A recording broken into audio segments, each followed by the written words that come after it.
Buenos días.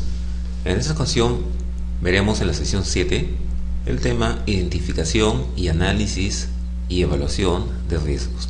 La temática a ver en esta oportunidad es la siguiente: clasificación de las actividades de trabajo, análisis de riesgo, el cual a su vez incluye las partes de identificación de peligros, estimación de riesgos, valoración de riesgos, preparar el plan de control de riesgos, revisar el plan y finalmente un modelo de formato para la evaluación general de riesgo. Veamos el primer punto: etapas del proceso de evaluación de riesgos. En principio, ¿cuál es la finalidad por la cual una organización decide identificar todos los peligros inherentes a sus actividades? Bueno, en principio porque la legislación lo pide así, que las empresas deben trabajar en forma segura, brindando ambientes seguros a sus trabajadores. En segundo lugar, no todos los peligros a los cuales está expuesta una persona son peligros en los cuales se debe tomar una u otra acción. Hay unos peligros que sí amerita tomar acción y otros que no necesariamente. Para esto, la norma OSAS usa los términos riesgo aceptable y riesgo no aceptable. ¿Qué cosa es un riesgo aceptable? El riesgo aceptable es aquel en el cual la organización puede convivir sin mayor cuidado. Bien, una organización entonces tiene que decidir si los riesgos inherentes a sus operaciones son o no aceptables. Por lo tanto, las organizaciones deberían tener un proceso sistemático que les permita hacer esta evaluación. Cuando una organización identifica sus peligros, tiene que tomar en cuenta todos los peligros actuales, así como los potenciales, de tal manera de que cuando empiece a hacer las labores del día a día, se pueda estar convenientemente preparados para cualquier peligro que pueda surgir. ¿Qué actividades implica la evaluación de riesgos? Lo primero que tenemos que hacer es que la organización debe desarrollar una metodología para poder identificar los peligros inherentes a sus operaciones. Una vez que se han identificado estos peligros, el siguiente paso será evaluar los riesgos asociados. Si estos riesgos son no aceptables, habrá que determinar controles para que esos controles ya sean aceptables, estos riesgos ya sean aceptables. Una vez que determinamos esos controles, el siguiente paso será implementar esos controles nuevos que hemos definido en la etapa anterior. Y una vez que los implementamos, solamente nos quedará verificar que se estén cumpliendo adecuadamente y sean eficaces, es decir, puedan controlar el riesgo identificado. Y todo esto definitivamente va a estar acompañado de una revisión sistemática y continua para identificar si los cambios en la organización están introduciendo en los procesos nuevos peligros y riesgos asociados. Bien, ¿cuáles deberían ser los pasos a tener en cuenta para identificar peligros y evaluar riesgos? Si buscamos la literatura, vamos a encontrar una amplia variedad de métodos para identificar peligros y evaluar riesgos. Está el HACCP, el HACCP, el árbol de fallos, entre otros. Sin embargo, el método más ampliamente difundido y conocido es el método de la matriz IPER. Este método se puede aplicar a cualquier tipo de organización. ¿En qué consiste este método? Este método consiste en dividir la organización en procesos. Es decir, ¿cuáles son los procesos que tiene una empresa? Sean procesos principales, procesos estratégicos o de apoyo o cualquier otro proceso, así no esté relacionado directamente al quehacer del negocio. Por ejemplo, podríamos tener en una empresa procesos, para una empresa textil, procesos de ventas, procesos de producción, procesos de almacenamiento y despacho, procesos gerenciales, de recursos humanos, de sistemas, así como procesos de limpieza de las instalaciones, procesos de atención del comedor, procesos de vigilancia, etc. Es decir, debemos tomar en cuenta todos los procesos de la organización, estén o no relacionados al quehacer del negocio. Para que esta división inicial de procesos tenga la validez del caso, se recomienda que el gerente de la organización avale el trabajo de la persona que está realizando ese trabajo. Es decir, que dé su visto bueno para que la organización sepa cuáles son los procesos en los cuales se ha dividido la misma para identificar sus peligros y evaluar sus riesgos. En la práctica, cuando una empresa implementa un sistema de gestión de seguridad y salud en el trabajo, usualmente lo que hace es contratar a una persona que está a cargo del sistema. Pero esta persona que está a cargo del sistema, usualmente a su vez contrata a una empresa consultora que los ayude a implementar en forma adecuada el sistema de gestión. Bien, de una u otra manera, cuando se requiere empezar ese proceso, es necesario que tanto esta persona que está a cargo del sistema de gestión como la posible empresa consultora estén presentes para poder dividir la empresa en procesos. Ese trabajo posteriormente se entrega a la gerencia para que la gerencia dé su visto bueno. Una vez que la gerencia ha dado su visto bueno a la división de la empresa en procesos, responsables de procesos que van a intervenir en la identificación de peligros y evaluación de riesgos y tiempos requeridos inclusive, el siguiente paso será definir quiénes van a ser las personas de la organización que van a participar en esta identificación de peligros y evaluación de riesgos, es decir, conformar el equipo de trabajo. La recomendación es que en este equipo de trabajo esté el responsable del proceso, que puede ser un supervisor, un jefe, un gerente, más las personas operativas que realizan el área. Se entiende que adicionalmente también estará el jefe del sistema de gestión más el consultor si es que la empresa decidió contratarlo. En esa diapositiva vemos el trabajo que se hizo en una fábrica de tubos de polietileno de alta densidad, PEADS, en la cual se ha dividido la empresa en 15 procesos. En primer lugar vemos procesos administrativos de limpieza de instalaciones y comedor, procesos de aseguramiento de la calidad, almacenamiento de materia prima e insumos, almacén de producto terminado y despacho, y así por el estilo.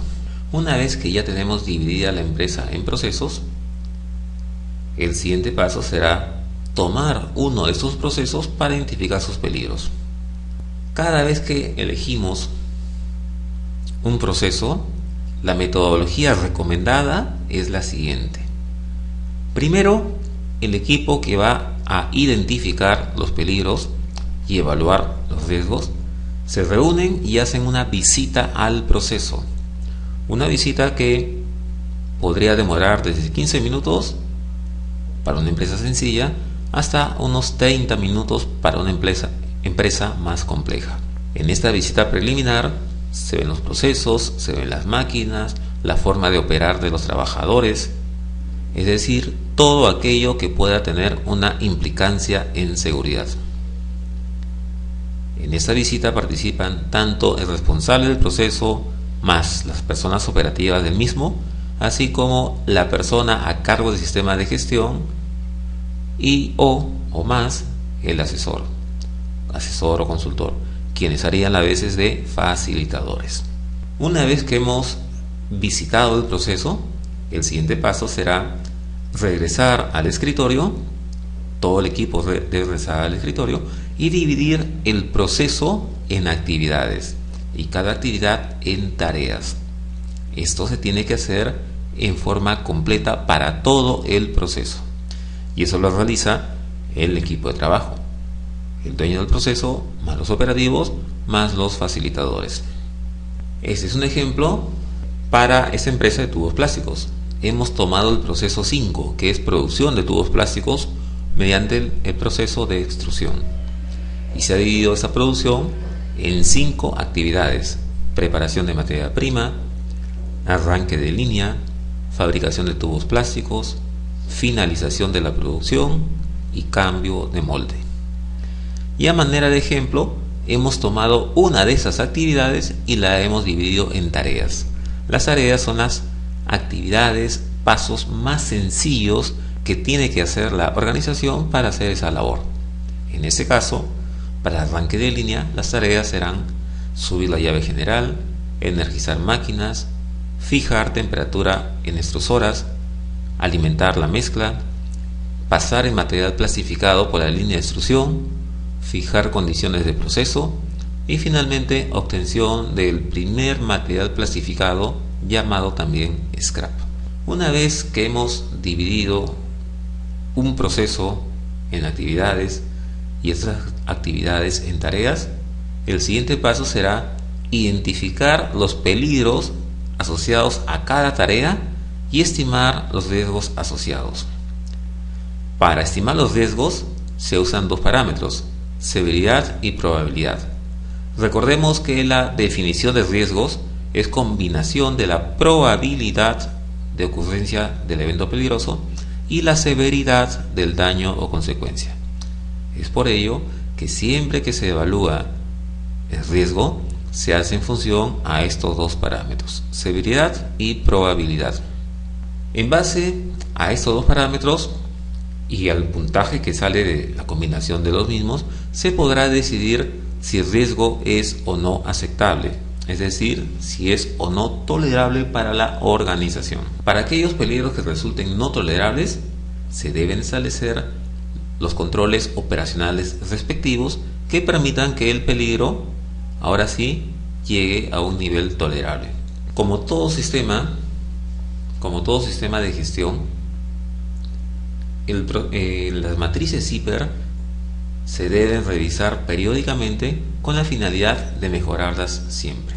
Bien, ahora veamos el tema identificación de peligros. ¿Cómo se realiza esto? Recordemos que la definición de peligro que nos da la norma OSAS es que es una fuente, situación o acto con el potencial para causar daño en términos de daño humano, deterioro de la salud o una combinación de ambos. ¿Qué cosa será fuente? Fuente es, por ejemplo, todo aquello que nos pueda generar un daño o consecuencia. Ejemplo de ello: una máquina en movimiento, la radiación, fuentes de energía. ¿Qué será una situación? Una situación es la posición de una persona respecto a un punto de referencia. Por ejemplo, en este caso, un trabajo en altura. ¿Qué será un acto? Todo aquello que implique una acción. Entonces, todo acto tendrá necesariamente, cuando se enuncia, un verbo. Ejemplo: levantar un peso de forma manual. La norma OSAS nos pide identificar los peligros en condiciones rutinarias y no rutinarias. Pero también la norma OSAS tiene un numeral dedicado para el tema de emergencias, que es 447. Como dijimos en la sesión anterior, la norma OSAS no nos define qué cosa es rutinario y no rutinario. Sin embargo, cuando nosotros implementamos un sistema de gestión de seguridad, debemos tener claro qué vamos a entender por rutinario y no rutinario.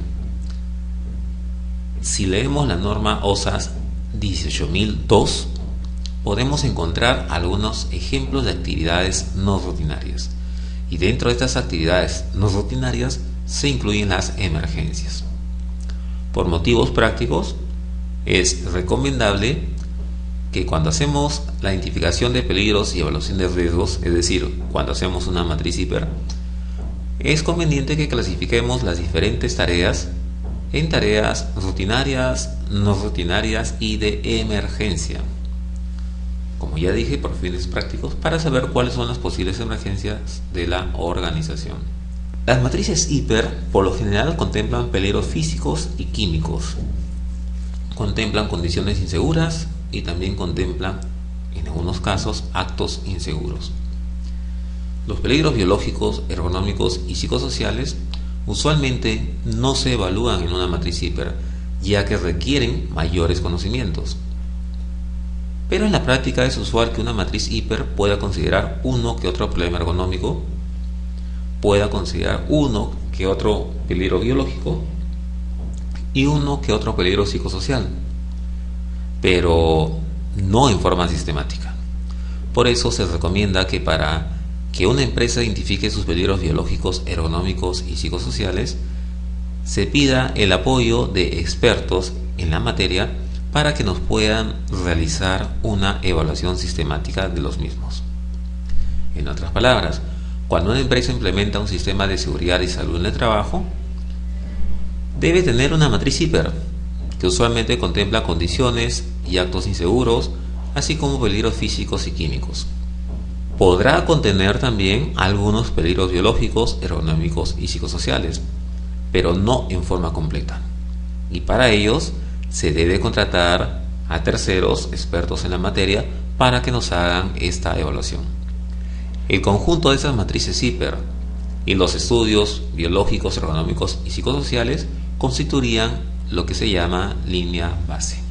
A continuación vemos un ejemplo que como ya se mencionó, está contenido en la norma OSAS 18002 en cuanto a actividades no rutinarias.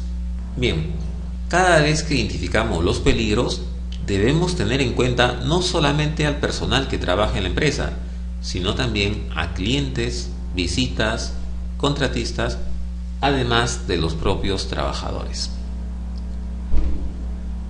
Es importante saber de que esta identificación de peligros solamente se debe hacer para aquellos peligros sobre los cuales la organización sí puede tener algún control. Si la organización no puede tener control sobre el mismo, no debería ser tomado en cuenta. Aquí vemos algunos ejemplos de peligros.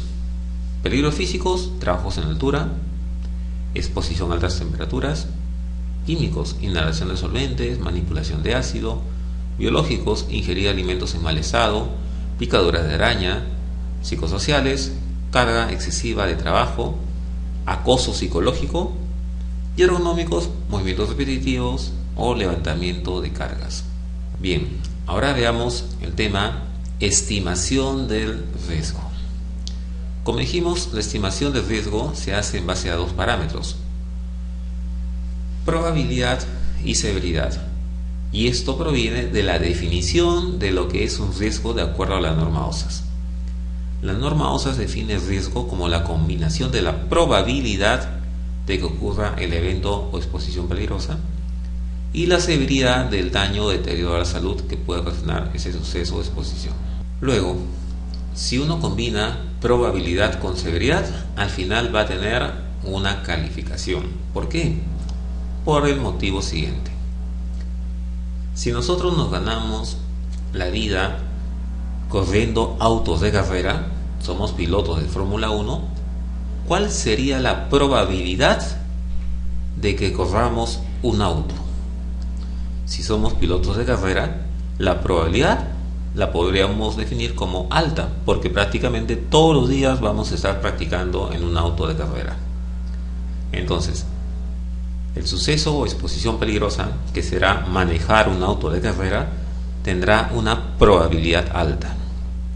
¿Y cuál será la severidad del daño o consecuencia que podría causar esta exposición peligrosa? Es decir, si la exposición peligrosa es manejar un vehículo de carrera, ¿qué me puede pasar cuando manejo un vehículo de carrera? Que me puedo chocar y puedo incluso hasta matarme debido a la alta velocidad con la que se maneja.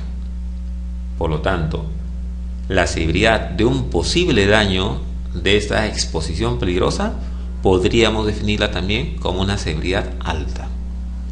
Por lo tanto, si combinamos probabilidad, que hemos dicho que es alta, con severidad, que también es alta, la combinación de ambos nos hará nuevamente alta, es decir, el riesgo será alto. Es por ello que decimos que el riesgo es una calificación. En algunos casos hemos visto algunos trabajos de algunas personas o inclusive alguna literatura en la cual cuando se determina un peligro y se le asigna un daño o consecuencia, a este daño se le denomina también riesgo.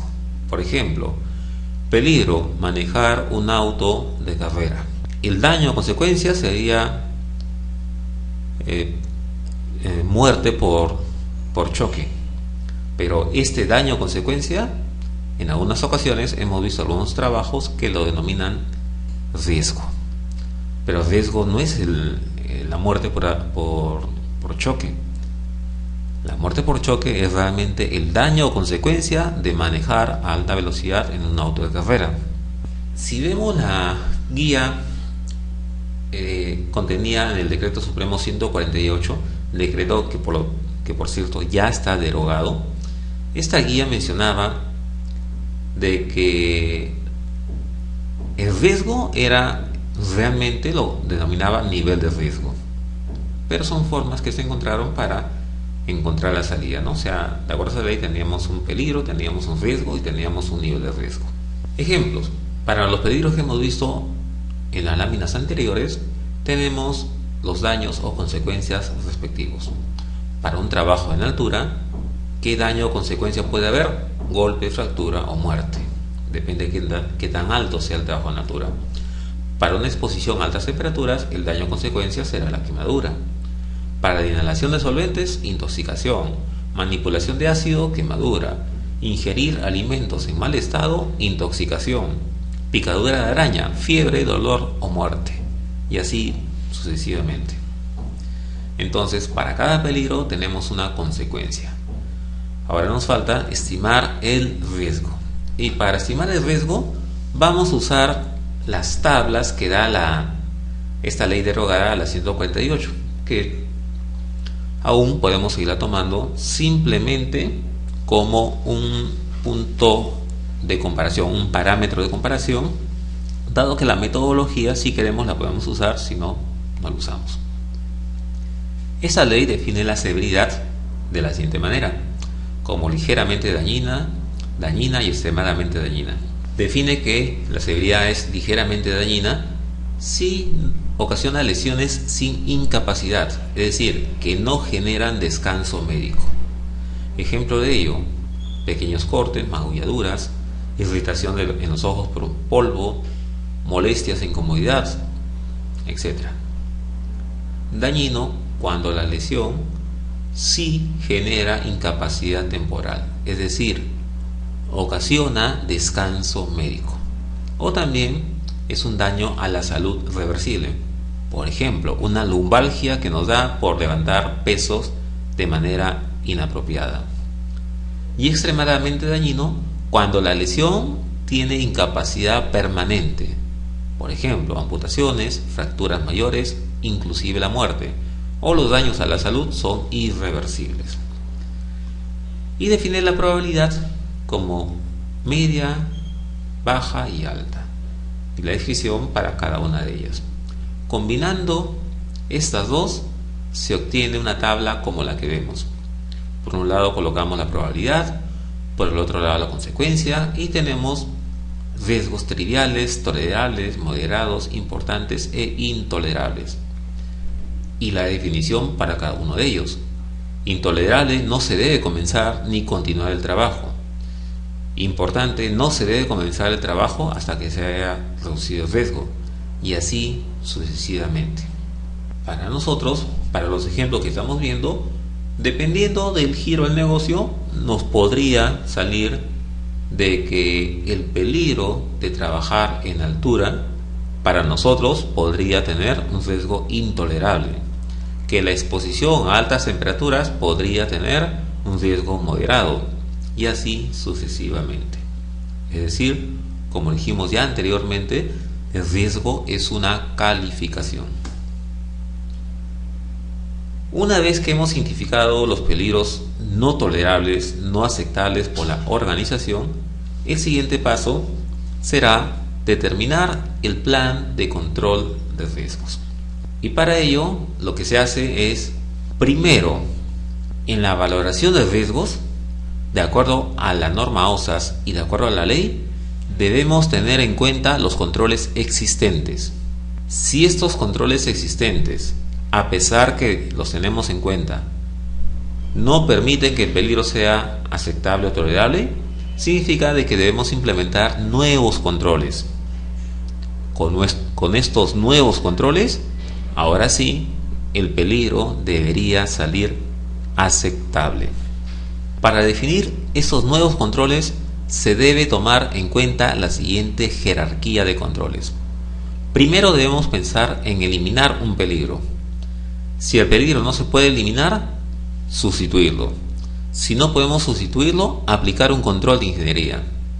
Si no se puede aplicar un control de ingeniería, es señalizar, advertir o establecer controles administrativos. Entiéndase por controles administrativos, procedimientos, instructivos, cartillas.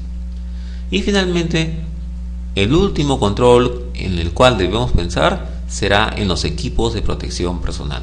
Se debe tomar en cuenta esta jerarquía de controles operacionales o una combinación de los mismos. Cuando hacemos esta definición de controles operacionales, debemos tener en cuenta las capacidades del personal que realiza el trabajo, el progreso tecnológico de la organización, así como el comportamiento humano. Cuando definimos los controles operacionales, también hay que tener en cuenta las necesidades de mantenimiento que puedan necesitar los equipos. Hay que tener en cuenta las posibles emergencias que puedan darse en los procesos, así como si los procesos son nuevos, son complicados, qué tan sencillos son, si hay presencia, además del personal propio de la empresa, visitas, clientes u otros. Una vez que una organización ha determinado cuáles son los controles operacionales, el siguiente paso será priorizarlos para que aquellos que son más críticos sean los primeros en implementarse. Bien, una vez que hemos definido los controles operacionales, el siguiente paso será verificar que los mismos sean eficaces, es decir, que controlen el peligro identificado. Si controlan el peligro identificado, podremos decir que el control operacional ha sido eficaz. Quizás durante el quehacer del negocio aparecen nuevos peligros y por lo tanto la empresa deberá continuamente identificar nuevamente qué peligros nuevos puedan aparecer, y para todo peligro nuevo establecer pues una evaluación de riesgos, y si el riesgo es no aceptable, establecer los controles operacionales del caso. Como dijimos en su momento, al identificar los peligros debemos tomar en cuenta tanto condiciones rutinarias y no rutinarias. Esto es una exigencia de la norma OSAS. Pero por recomendación, también debemos identificar cuáles de estos peligros, además de ser condiciones rutinarias y no rutinarias, cuáles podrían ser clasificados como emergencias. A manera sencilla, podríamos tomar como emergencia todo aquel peligro que pueda poner en peligro la vida de la persona. Es decir, si el daño o consecuencia es una muerte o una incapacidad permanente. Entonces, todo peligro cuyo daño o consecuencia sea muerte o incapacidad permanente, lo podremos considerar como una emergencia. Una vez que hemos identificado todos los peligros, evaluado los riesgos y establecido controles para aquellos que son no aceptables, debemos tener en cuenta que esos controles deben tomar en cuenta la tecnología que predomina en el sector, así como el nivel técnico de la mano de obra. Hoy día podremos tener personal altamente calificado y mañana no necesariamente. Finalmente, veremos un modelo para la evaluación general de riesgos. Este modelo está basado en el método que hemos visto de la matriz HIPER. La matriz en forma simplificada sería la que estamos viendo. Tomamos un proceso, en este caso producción de tubos plásticos. Ese proceso lo dividimos en actividades y cada actividad la dividimos en tareas. A manera de ejemplo, hemos tomado una de las actividades, que era el arranque de línea, y ese arranque de línea lo hemos dividido en tareas, que son las acciones más sencillas que ya no se pueden desdoblar. Y tenemos diferentes tareas: subir llave general, energizar máquinas, fijar temperatura en extrusoras, alimentación de mezclas, limpieza de derrame de material, agregado de extrusora, apagado de extrusora por degradación de material, pasar material plastificado por línea de extrusión, fijar condiciones de proceso y finalmente obtención del material plastificado inicial. Para cada una de estas tareas, a continuación se identifican los peligros y consecuencias asociados. Por ejemplo, si subo la llave general, ¿qué peligro puede haber? El manipular una llave eléctrica en mal estado. Si la llave eléctrica está en mal estado y la manipulo, ¿qué probable consecuencia puede haber? Una electrocución. De igual manera, si energizo las botoneras y esas botoneras hayan en mal estado, ¿cuál podrá ser el posible daño o consecuencia? Electrocución. Y así sucesivamente. Para estas, identificamos cuáles serían las condiciones rutinarias, no rutinarias y de emergencia, y finalmente valoramos la probabilidad y severidad para determinar el riesgo, que como dijimos, el riesgo es una calificación. Como dijimos al inicio de esta diapositiva, esta es una matriz simplificada. En la práctica, antes de determinar la probabilidad y severidad, deberíamos haber incluido una columna que diga controles operacionales actuales. Y tomando en cuenta esos controles operacionales actuales, deberíamos evaluar la probabilidad y la severidad. Si el peligro, el riesgo, me sale que es no tolerable, debemos entonces implementar controles adicionales nuevos. Esta diapositiva es, por lo tanto, la forma más ampliamente difundida y más sencilla para identificar peligros y evaluar riesgos: el método de la matriz Hiper. Bueno, muchas gracias. Espero que lo que hemos visto en esta sesión les sea de utilidad y hasta la próxima.